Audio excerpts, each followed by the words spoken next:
From our studios at historic Arnold's Park Amusement Park, it's Okoboji Broadcast with Jeff Thee. Welcome to Okoboji Broadcast, everybody, from our studios here at Arnold's Park Amusement Park. My neighbor, Mindy Gress from the Okoboji Foundation. Just, what is it, about a 100-foot walk from... Absolutely, just around the corner. Hey, we're a great location, right in the hub of everything going on in the Iowa Great Lakes. Especially with the water still open, we get to enjoy that more. Still see the blue waters of Okoboji in December. Yes. How about them apples? Right. That's all right. It's great. Well, things were popping into the holidays here, Mindy, and a lot of things going on at the foundation. Year-end stuff, still youth and philanthropy, and tell you what, I'll let you take point and figure out what you want to talk about first. Well, I'll start with youth and philanthropy. We just had our third meeting yesterday, and we had that over at the Arts Center, which of course is one of our grant recipients, both from the Okoboji Foundation itself, but also from our youth and philanthropy group over the years. And so they hosted us, and the kids continued to learn about giving and raising funds for the community. And then additionally, we had an anonymous donor who over the course of the last several years has given money for the kids to then go and be Secret Santas to some children in need in the community. What a neat thing for them, and what a neat feeling for them as well. Absolutely. They got their stocking and their child of who they were going to be shopping for at our last meeting, and they had a month to go out and figure out what would fit in that child's age range and what they had listed as some of their needs or wants, and then go shop for them. Oh, cool. And so those will be delivered here in the next couple weeks anonymously from our youth and philanthropy group.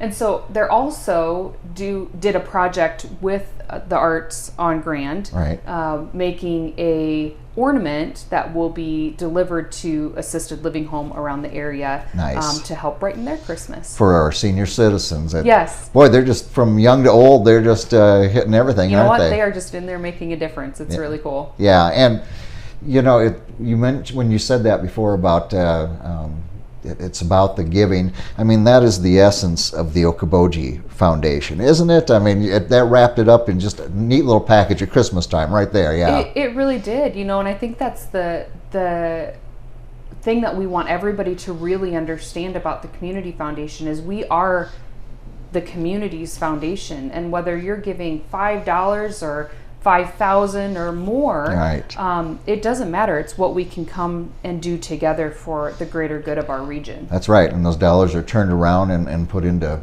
various, and over the 10 years, coming on 11 with youth and philanthropy, I think of all the dollars that they've done, and then the many grants since the inception of the foundation is amazing. It is amazing. It is amazing. And that maybe leads right into the annual campaign that the Okoboji Foundation is currently in. And that's just our year-end annual campaign. And our goal is simply to raise funds that will be used then in our annual grant process, which starts January 1st. And every year we receive more grant requests than what we can actually fund. So for example, last year the requested amount across all of our grants was a little over $800,000. Wonderfully so, the Okoboji Foundation was able to grant nearly $300,000. A wonderful amount of money. Absolutely phenomenal. Wonderful projects. But there is still need. And we also know that this year, probably unlike any in our recent past, the need is going to be even greater. We are expecting that there will be more that our nonprofits need. And I think we've talked about this before, obviously, and you don't even have to ask why.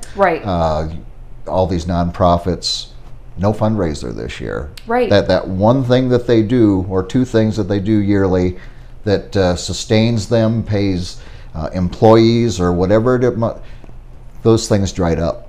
It did, and we're hearing that from our nonprofits. And so, whether that's a donor giving to our annual fund, which then will complement the dollars that we have available to give out in our grant cycle, or whether that's seeking out some of your favorite nonprofits and saying, what do you need? together, that all works in what our purpose as a community foundation is. Right. Yeah. So, that's right. Yeah. And you don't have to look very far to see a lot of need out here right now. Right. So, yeah. Right. And then there's the disaster recovery fund as well. Right. So giving to our annual campaign really goes to our larger pot of money that's available for all different kinds of projects or things that are going on in the area. Our disaster recovery fund is specific to if there are needs that have come up from our pandemic. Right. Now, our grant process runs on an annual basis starting every January. Our recovery fund, our disaster recovery fund, is something that nonprofits can request funds from at any time. Right. So if there is a need and you have that need right now, we do encourage nonprofits to contact us, and we will work to help however we can. Yeah, and there's so many ways to give, and I think of it at this time of the year, but certainly the just straight dollars are wonderful. Like you said, $5, $10, $5,000, whatever the amount may be. Maybe you have a provision in your will. Maybe you've sold some land, or you plan on selling a tract of land or something. Absolutely. And you can specify kind of where it would go and so forth, and a lot of different ways to give. There is. One of our more popular ways to give, especially coming towards the end of the year, are those who maybe haven't used and need to use their distribution from their retirement account. Right. So if you have that need and you haven't used that yet, that's always a great gift. It saves you tax-wise, and of course, gives us a nice amount donation to give back. Yeah. So that's always a popular way to give at the end of the year. Yeah, and again, just think about what you said before. Last year's asking was on the level of $800,000. You were able to do 3. How much is that asking going to be next year, like you said? So, for people who are able, for them to be able to give maybe a little bit more than they gave before, you will be helping somebody along the way. Yeah, and I will say there is about $1.5 million in tax credits still available through our Endow Iowa tax program, which is only available to donors who are giving to an endowed fund at a qualified community foundation, which of course the Okoboji Foundation is, through our partnership with the Community Foundation of Greater Des Moines. So, if you want to get in on that 25% state tax credit, do it now, because they're going to go quick at the end of the year. Yeah, we are on the countdown. We are on the countdown. Doesn't it sound good? We're on the countdown to the end of 2020. Oh, sounds great. and real quick, what is the goal for Youth and Philanthropy? What's their goal for this year? Yeah, so they each have their own individual goals, but the team goal is $55,000. Yeah. And so last night at our meeting, we reported back to them they're at around 10 to 11,000 that is in so far, which is pretty phenomenal for, they've only been working on this for about 2 to 3 weeks in their asking. So we're anxious to see. That's right. We know that they're going to succeed, so it'll be great. What a gift to them. I think about it, that young age, when I was that age, to go out and make a difference in my community, and for maybe someone in particular, they're learning this, and that's something they're going to hang on to their entire life and be able to do as long as they live, hand down to their kids, you know? Yeah, it's just a great program, and really just the younger version of what our donors do every day at the Okoboji Foundation. Yeah. So we're very fortunate around this area, to say the least. Yeah. Now, if people have questions, they want to find out more about the foundation, how they can get involved, how they can donate, what's the best way to do that? Yeah, I think the best way is to simply give us a call. We'd love to talk to you and see what is best for your giving and where you want to give to. And you can simply call us at 712-332-7177.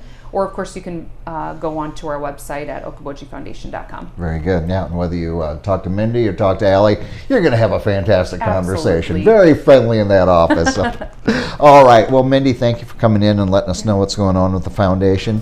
You have a very Merry Christmas. You too, and thanks for having us. Just a pleasure indeed. Mindy Gress from the Okoboji Foundation here with us today. We want to thank her for the time she spent with us and for all they do at the Foundation, and thank you for watching us right here on Okoboji Broadcast.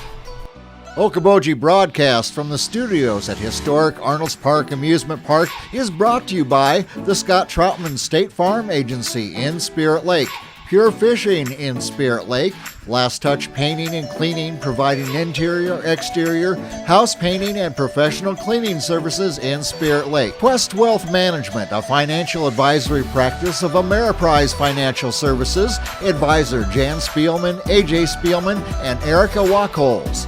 Ducky's Marine and Motorsports Repair in Spirit Lake. Bank Midwest, dream big, plan wisely, live well. Lakes Regional Healthcare and Avera Partner. Attorney Bethany Brands at Brands Law Office in Spirit Lake. Ruthven Locker at the Lake, where carnivores are welcome on Hill Avenue in Spirit Lake. Beck Engineering in Spirit Lake. Be Radiant Laser Skin Studio in the Okoboji Plaza in Okoboji. By Michael Thorson with Farm Bureau Insurance in Spirit Lake.